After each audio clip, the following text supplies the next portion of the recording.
Amém? Amém. Abram as vossas Bíblias no livro de 2 Samuel, capítulo 6.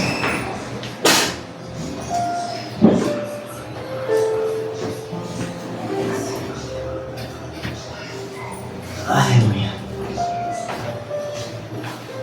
Livro de 2 Samuel, capítulo 6. Eu vou ler o versículo 6 e o versículo 7.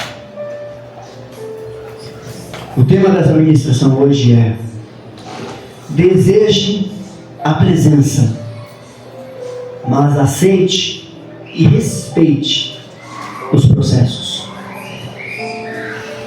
2 Samuel capítulo 6, vamos ver a vida de um homem aqui, Uzá. Diz assim: quando chegaram à eira de Nacon, estendeu Uzá a mão à arca de Deus e a segurou, porque os bois tropeçaram.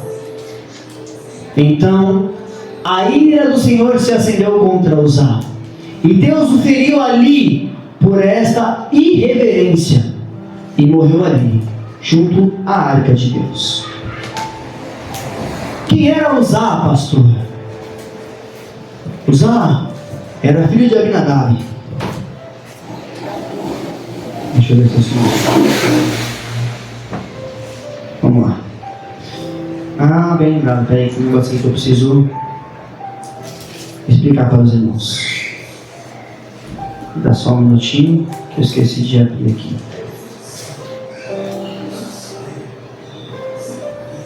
Nessa passagem, o rei Davi, ele foi resgatar a aliança, né?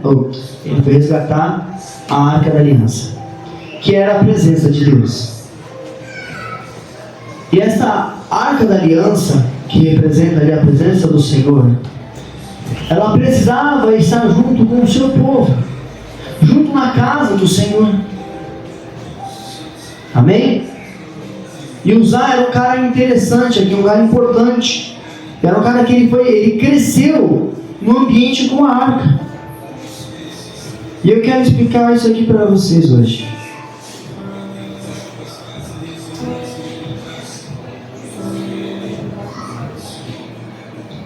Vamos lá. A arca ela ficou 20 anos na casa de Abinadab, porque os israelitas eles foram para uma guerra, foram para uma batalha e levaram a presença, a arca do Senhor junto com eles. Por quê? Porque eles acreditaram que se a presença do Senhor estivesse com eles, eles ganhariam. Na verdade, eles usavam a arca, a presença do Senhor, como um amuleto. E isso é um problema. Quando eu uso a presença do Senhor como um amuleto de sorte para ganhar alguma coisa, certamente o Senhor não estará presente. Hoje nós somos a arca e nós carregamos a presença do Senhor onde nós estamos. Amém? Uzá era filho de Abinadab. Abinadab, vamos lá, vamos entender. Quando os cristãos ganharam a guerra, destruíram o povo dos israelitas, eles saíram fugidos e roubaram então a arca da aliança e levaram para eles como um troféu. E colocaram essa arca no templo de Dagon. Dagon era o deus dos filisteus, um dos maiorais, né? E o que acontece? Quando eles levantam de manhã, chegam lá, a estátua está prostrada diante da arca. Eles levantam a estátua. No outro dia, prostrada de novo, até que sua cabeça e suas mãos são decepados. E aí, não contente, eles continuaram com a arca. Então começou a vir tumores, começou a vir pragas, começaram a morrer gente, começaram a ficar doentes, e até os filhos dos reis começaram a adoecer, os príncipes. O que eles fizeram? Leve esse negócio embora. Deu uma peste de rato na cidade deles, o negócio ficou mal. Leve eles embora. Botaram na carroça de bois. Presta atenção nisso aqui. Eles colocaram a arca onde? Na carroça de bois. Colocaram ouros e tal, e mandou embora para eles. Quando chega em Israel, esta arca acontece outros eventos, que não é o caso agora, mas ela vai parar na casa de Abinadab. E Abinadab fica responsável por cuidar da arca. Abinadab não, perdão, seu filho foi ungido, que eu não vou lembrar o nome dele agora, para cuidar da arca. E ele cuidava da arca, mas não era Uzá. Uzá era filho de Abinadab, irmão desse homem que tinha sido ungido. Eu guardei o nome dele aqui, mas eu não coloquei agora, mas não é dele que eu quero falar. Então, vamos lá. O que aconteceu? Depois que essa arca ficou na casa de Abinadab, ela ficou por 20 anos na casa de Abinadab. Uzá, a Bíblia não fala a idade dele, mas a Bíblia fala a idade de Davi, e Davi começou a reinar por cerca dos seus 30 anos de idade. Então Uzá deve ter no meio aí uns 30 a 35 anos, ele já era considerado um homem. Então Uzá, Abinadab, seu pai, ele era vivo. Então Uzá estava nessa faixa de idade, seus 30 a 35 anos, acredito eu, não é a Bíblia que diz, a Bíblia, como eu falei, ela não diz a idade, mas eu acredito que não passa de 40 anos. Uzá era um cara experiente, era um cara inteligente, e ele cresceu vendo seu irmão cuidar da arca. Ele cresceu no ambiente que a arca estava presente. Então hoje, nós vemos uma geração que deseja a presença do Senhor. Queremos queimar por Ele, sentir a presença, sentir o arrepio todos os dias. Pular no Espírito, cair no Espírito, mas nós não queremos aceitar os processos. Queremos a glória, mas para querer a glória e receber a glória, eu tenho que aceitar o governo dele sobre a minha vida. E o problema está em aceitar o governo. E quando eu aceito o governo, eu aceito fazer o que está escrito aqui. E eu não faço. Sabe por quê? Porque eu sou um crente subjetivo. Não entendo, pastor, essa palavra. Como assim um crente subjetivo? Vou explicar para você. Eu me sujeito apenas àquilo que me satisfaz e me agrada. Se não me satisfaz e não me agrada, eu rejeito a tua palavra. Vou cutucar aqui. Eu vou apanhar em casa. Sempre apanho. Mas vou cutucar. Quer ver um texto bíblico que a maioria das pessoas rejeitam? Não bate em mim não, meu amor, por favor. Fã de mim. Quando a palavra do Senhor diz assim: o corpo da mulher é do marido. O corpo do marido é da mulher. Isso dá briga. Tô com dor de cabeça, toma um dipirona. É um exemplo, tá, irmãos? Que evangelho subjetivo. Não é apenas isso. Vou falar outro, quer ver? Outra parte de subjeção. A palavra do Senhor diz assim, ó: perdoa 7 vezes 70. E muitas das vezes, quando a pessoa pega pesado com a gente não perdoa. E vivemos amargurados o resto da vida. Mas não é fácil perdoar. Então entra no seu quarto, tranca a tua porta e bota aquele louvor: me ajuda a melhorar. E melhora, crente. Perdoa. Para de ficar falando da sua dor. Deixa Deus curar você. Queremos unção, mas nós não queremos obedecer. E a história de Uzá não foge disso. O que acontece com Uzá foi uma mensagem. Foi Deus dizendo, não somente para Davi naquele momento, mas para todos nós hoje. Ele diz assim, ó: a minha presença não pode ser tratada de qualquer jeito. A minha presença não pode ser tratada como algo comum.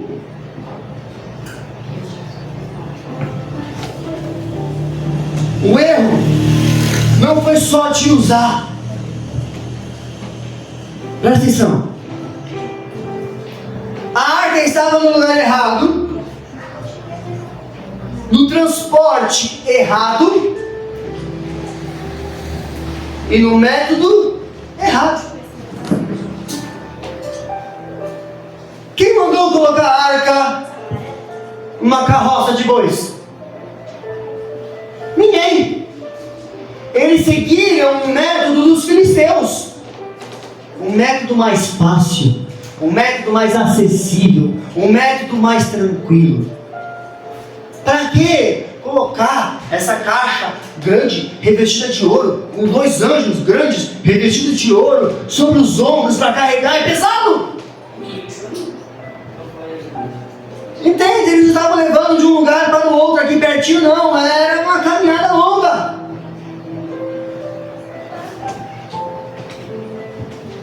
Deus nunca pediu isso.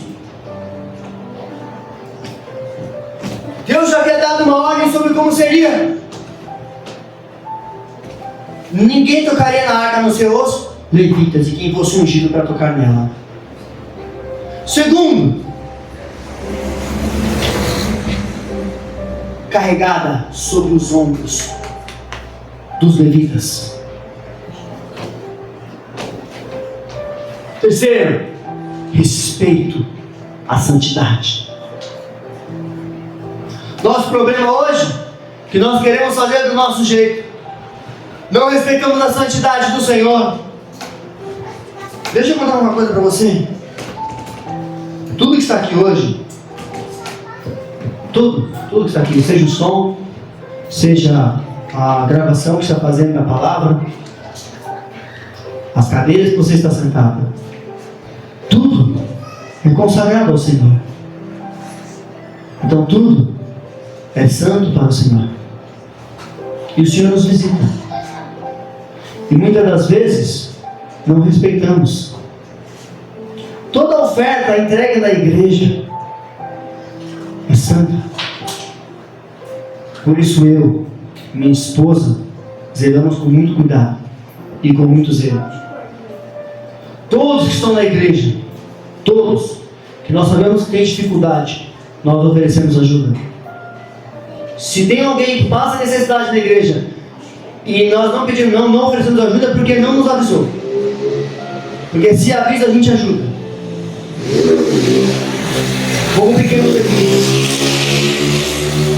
nós já falamos aqui, um bebê recém-nascido, e estamos ajudando da maneira que a gente pode. E se Deus desse mais, a gente fazia mais. Amém? É difícil? É difícil. Não é fácil. Carregar a glória, carregar a presença, ter a responsabilidade de subir no altar e ministrar uma palavra ao seu coração, que pode decidir o seu futuro, não é fácil. E muitas das vezes a gente decide fazer as coisas do jeito mais fácil. É difícil vir mais cedo e ter que ajustar o microfone, regular tudo. É difícil ter que tirar dias da semana para vir e fazer discipulado, ministração, ensaio de louvor. Se for fazer dança, ensaio de dança. Se for fazer teatro, ensaio de teatro. Ocupa-se a agenda.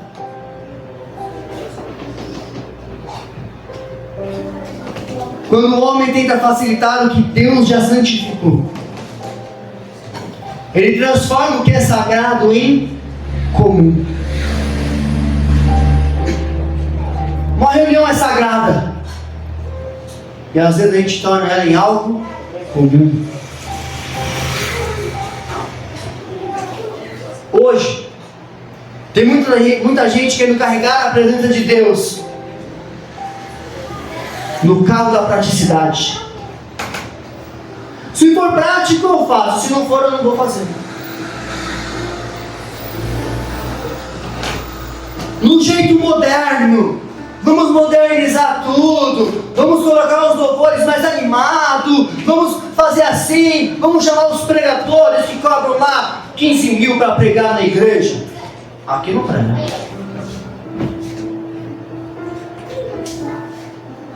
Pastor, mas a igreja aqui não é uma igreja moderna. É parede preta.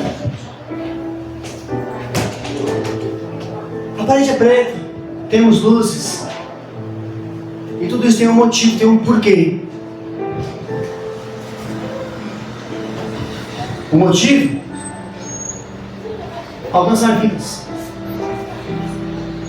Se vocês olharem no Instagram da igreja, as fotos ficam muito boas. Você consegue, com fundo preto, focar em duas coisas aqui em cima. Em quem está pregando e no telão. Que é onde seus olhos têm que estar atentos. Thank you.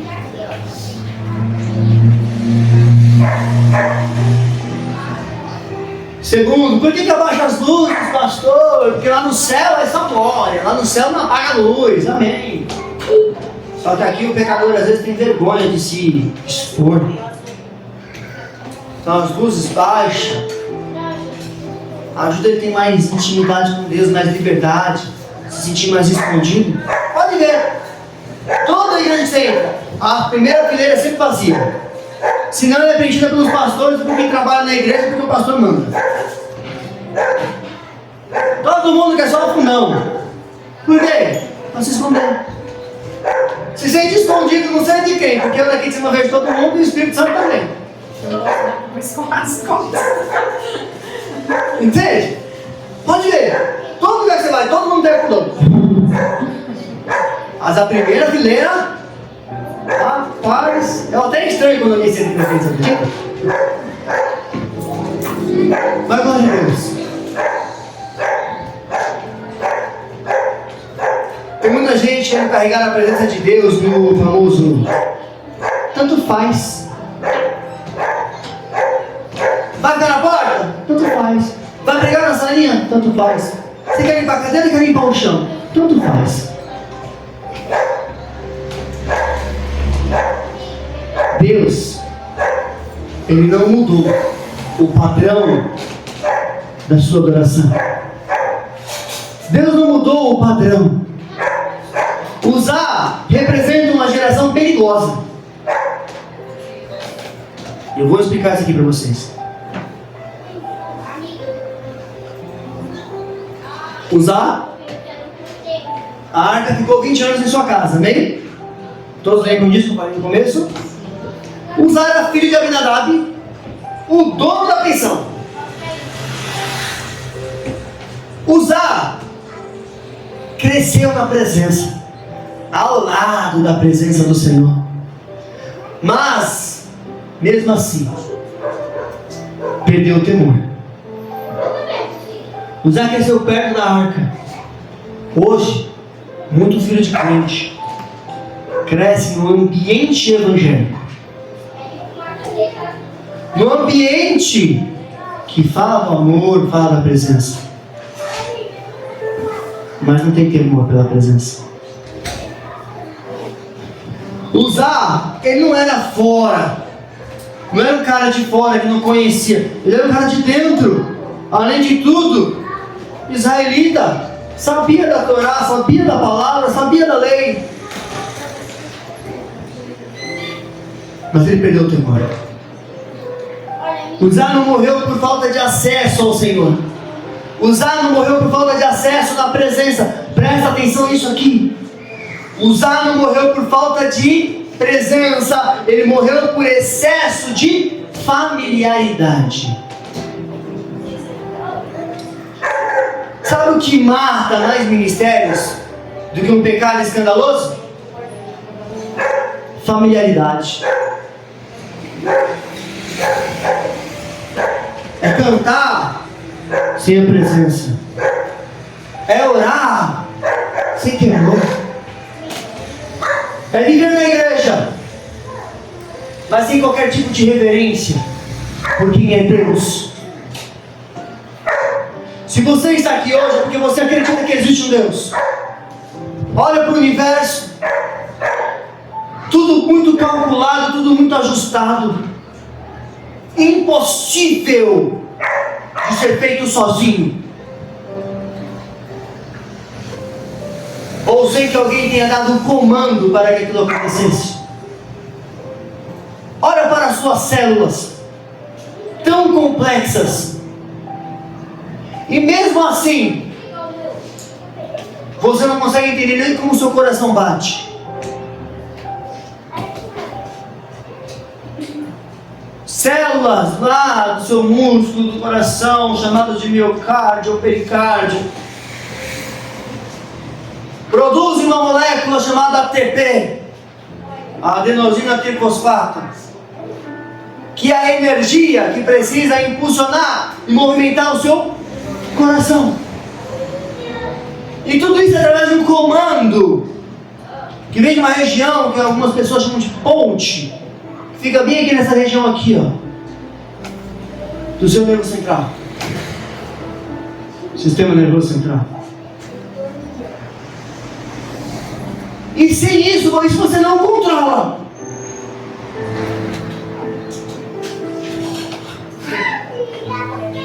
E este Deus real, existente, veio na terra, se fez homem, sofreu por mim e por você para te dar acesso ao Pai. E você rejeita, sabe por quê? Porque eu sou um crente subjetivo. O maior perigo não é estar longe da presença, é estar perto da presença, mas indiferente. É estar perto e não ter respeito com o que é sagrado. É não se submeter à vontade dele. Isso é perigoso. Domingo passado eu falei sobre Jonas. Jonas disse não e quase morreu. Só não morreu porque Deus fez um milagre. Uzá olhou para a arca e pensou: se eu não segurar a arca, ela vai cair.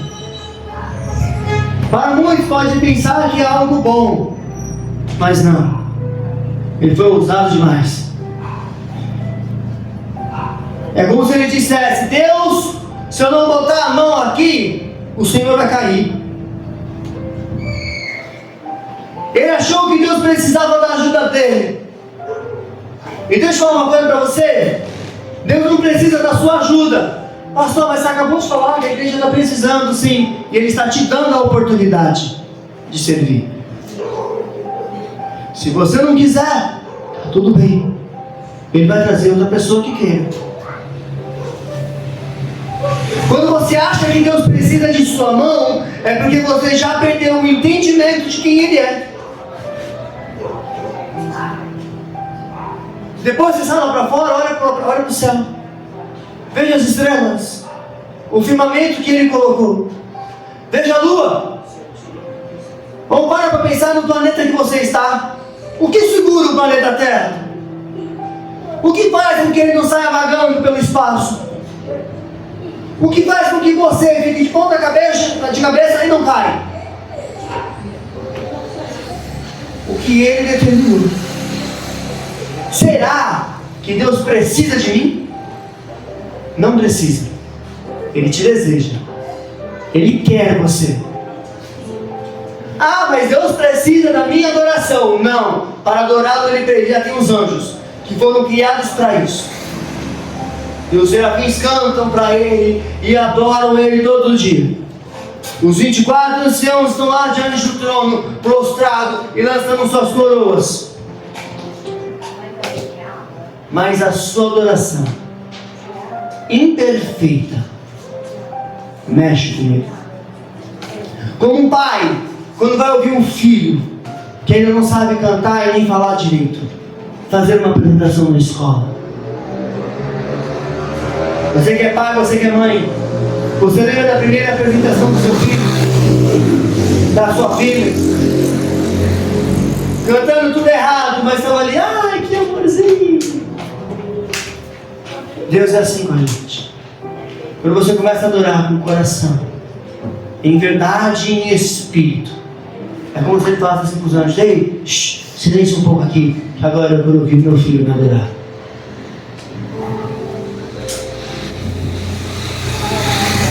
Uzá teve boa intenção, não teve? Pastor, Uzá teve boa intenção. A arca balançou, ele achou que a arca ia cair e botou a mão. Foi boa intenção, não foi? Foi. Foi uma boa intenção. Então foi maldade ele ter morrido, não foi? Deixa eu explicar uma coisa. E guarda isso no seu coração. Boa intenção não substitui obediência. Boa intenção não substitui obediência.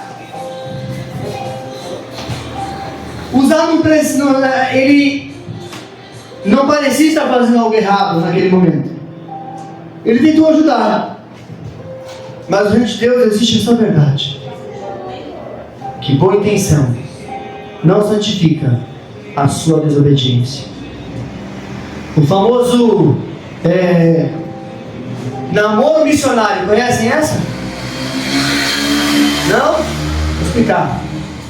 Namoro missionário é quando a pessoa é crente, está na igreja, e vai namorar uma pessoa que não está na igreja, a pessoa está no mundo.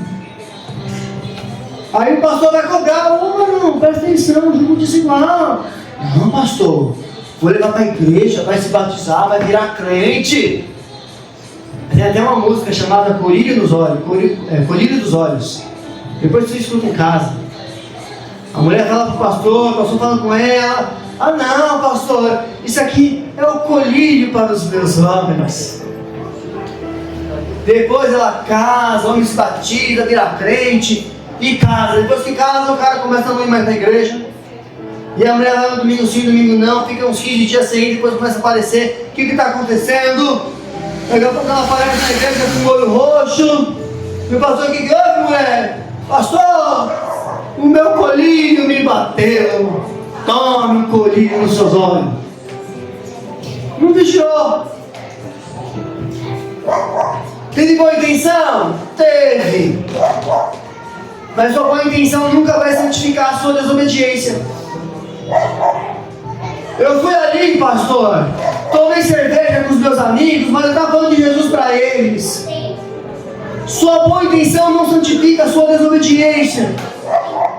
Fui fumar um cigarrinho só para fazer parte do movimento, para conseguir ganhar. Não santifica a sua desobediência. Fui para a balada, levei os jovens para poder evangelizar. Não justifica a sua desobediência. Tem gente dizendo: mas eu fiz com um coração bom. Mas Deus sabe a minha intenção. Sim, Deus sabe. E mesmo assim, Ele exige obediência. Deus está restaurando o temor. A morte de Uzá provocou algo em Davi e no povo. A morte de Uzá não foi somente um juízo, Deus fazendo justiça, mas foi Deus fazendo o que? Ensino. Faz direito. Não faça de qualquer jeito. Não faça como você acha que deve ser feito. Faça como eu disse que tem que ser feito. A morte de Uzá é Deus dizendo: ei, eu ainda sou santo. Não importa quanto tempo de crente você tem, não importa quanto tempo de igreja você tem, não importa. Deus ainda é santo. Não importa o seu cargo eclesiástico. Depois disso, Davi para tudo. Davi entra em crise. Ele percebe: nós fizemos errado. Não era assim. E só depois, quando eles voltam ao padrão, a arca então volta a se mover com glória. A presença de Deus não se move com pressa. Ela se move com princípio e com obediência.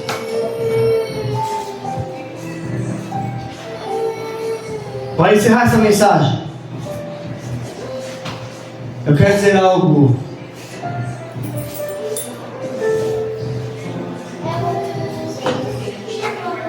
para você que serve ao Senhor ou deseja servir. Você que quer cantar, pregar, liderar uma célula, ou até mesmo com você que está começando Deus não está procurando gente perfeita. Coloca isso na sua cabeça. Deus não quer gente perfeita. Ele está procurando gente que respeita o que é santo. Pode não ser perfeito. Senhor, eu sou falho. Senhor, eu sou um pecador. Mas antes de botar o pé no teu altar, perdoa as minhas falhas, perdoa os meus pecados. Perdoa, Senhor, muitas das vezes agir pelo meu ego, pelo meu orgulho.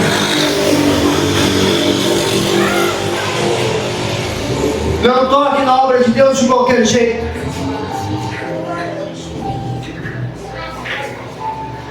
Não faça nada de qualquer jeito. A presença de Deus não é comum para você e não pode ser. Não importa quantos anos você sente a presença, tenha sempre reverência por ela. Não carregue a presença como quem carrega um peso. Deixa eu colocar nas carroças da praticidade para ficar mais leve. Existe um método. Escuta, ontem eu estava extremamente cansado. Eu só queria a minha cama. Eu estava no trabalho e até os meus clientes no salão falavam: nossa, está querendo dormir? Eu falei: tô, e muito. Pra quem foi ver o vídeo que eu gravei e coloquei no grupo da igreja, tá lá meu olhinho bem fechadinho assim. Tudo bem que tinha um flash de frente que me atrapalhava, mas a minha cara esbanjava, quero dormir. Mas viemos para a igreja, saímos com os jovens, fomos ali na trans, depois viemos para a igreja de novo, comemos umas pizzas, tomamos um sorvete, quem não deu, perdeu, foi muito bom. E depois fui para o monte com os jovens. Chegamos, descemos do monte, era mais de 2 horas da manhã, cansado, mas o pastor precisa mostrar o caminho.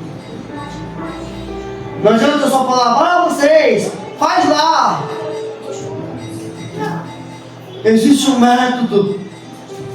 Eu não posso colocar no carro da praticidade e falar: vai. Eu preciso ir e ensinar como faz. Carregue como quem carrega a glória. Você carrega a glória de Deus. Não faça por peso. Não faça por obrigação. Faça por obediência. Porque um dia Deus irá requerer de você todas as oportunidades que Ele te deu para fazer e você não fez. Não sirva por costume. Sirva com temor. Sabe, eu estou acostumado. E aí a gente chega, entra, senta e faz de qualquer jeito. Nós precisamos voltar ao altar. E altar sempre vai apontar para sacrifício. Voltar ao tempo e os períodos de oração. Voltar ao secreto. Voltar a ter zelo pela obra. A ter zelo pela casa do Senhor. A ter zelo pelo teu chamado. Deus não derruba Uza hoje. Mas muitos estão mortos espiritualmente, mesmo ainda estando de pé. Sabe aquilo? Senta na igreja e você não sente a presença. Você entra na igreja e você não sente mais nada. Você se acostumou com a presença.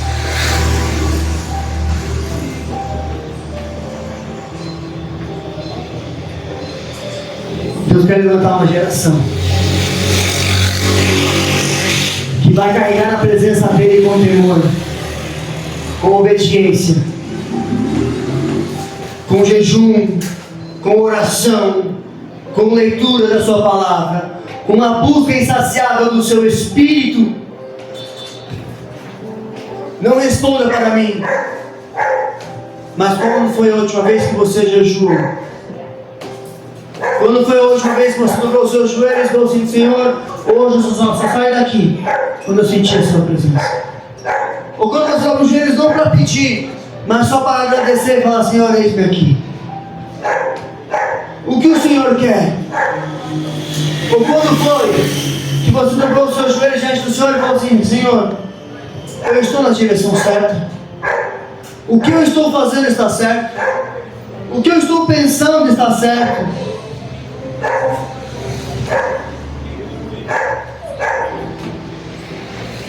Deus quer uma geração que não negocia princípios, não negocia os seus valores, não troca a santidade por facilidade. Uma geração que não troca a obediência por aquilo que é mais fácil. Uma geração que não tenta ajudar a Deus, mas decide obedecer a Deus acima de todas as coisas.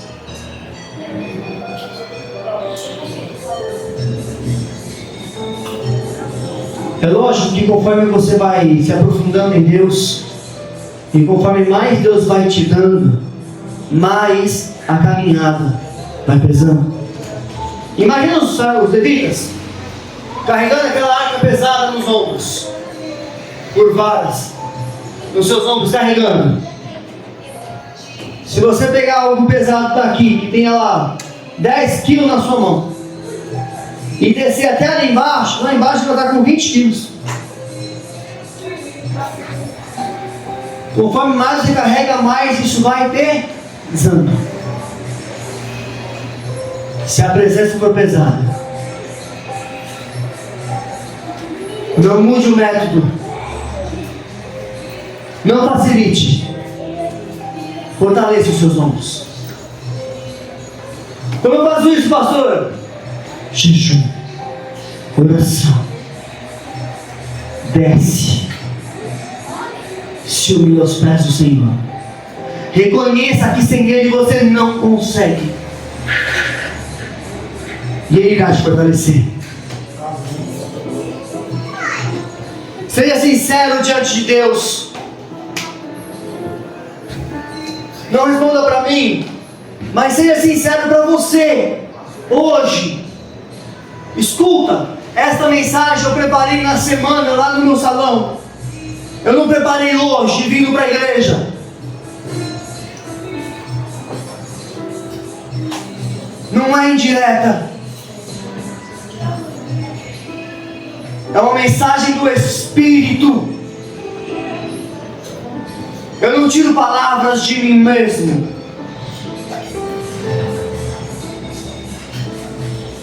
Responda para você mesmo, para o seu Senhor. Você tem servido ao Senhor com zelo? Ou você tem feito as coisas para Ele de qualquer jeito? Tudo que você faz para o Senhor, presta atenção, é para o Senhor, não é para você. É tudo que você faz para Ele.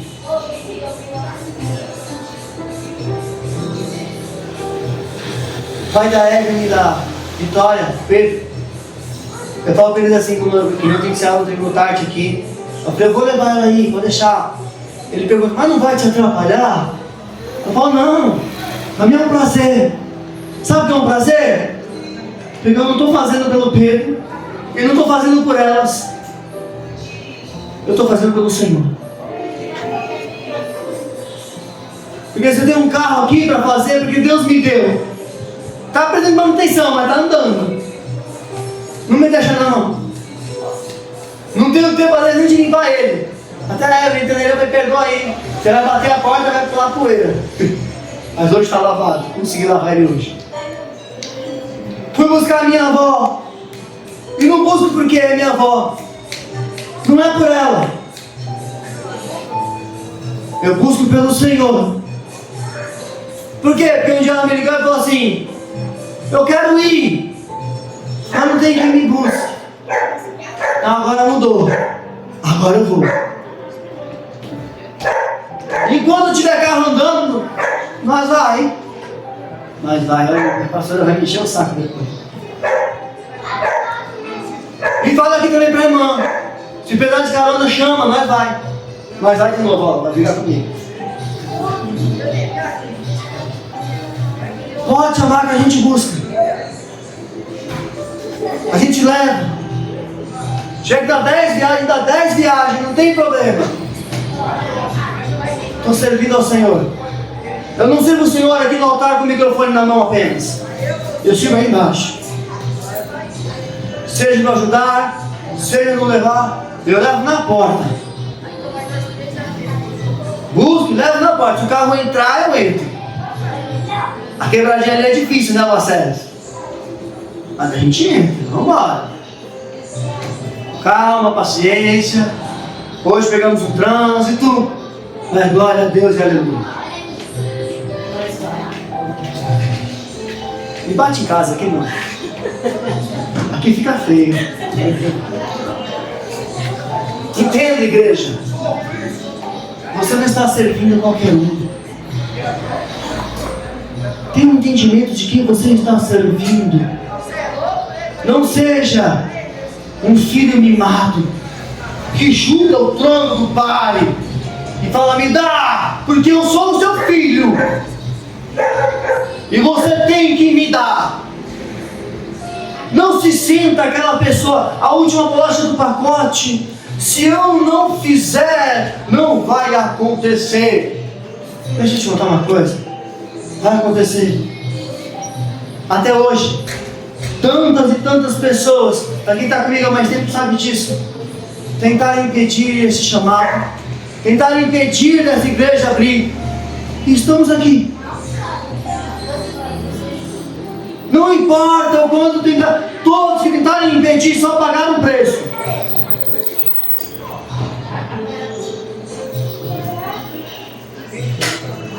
Você ainda tem temor? Ou você já acostumou com a presença?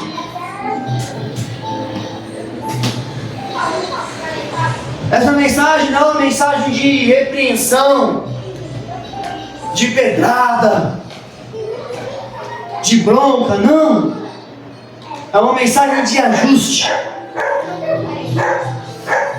De ajuste do corpo. De alinhamento de coração.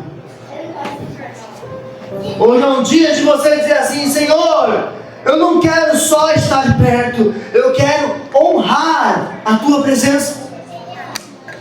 Um dia você estará diante do Senhor, e será que você estará honrando a presença dele?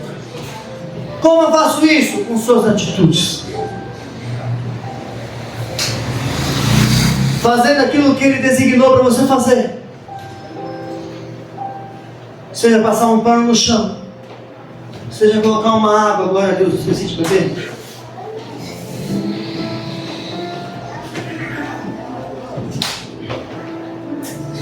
Deixa Deus te usar. Deixa Deus falar o seu coração. O trabalho às vezes pode ser pesado, mas o peso da glória é tão maravilhoso. Carregar o peso da glória nos ombros não tem preço. Sentir a presença do Senhor em qualquer lugar não tem preço. Deseja honrar a presença do Senhor. Se coloque de pé em nome de Jesus. Aleluia. Faça o seu melhor para Ele. Qual é o seu melhor?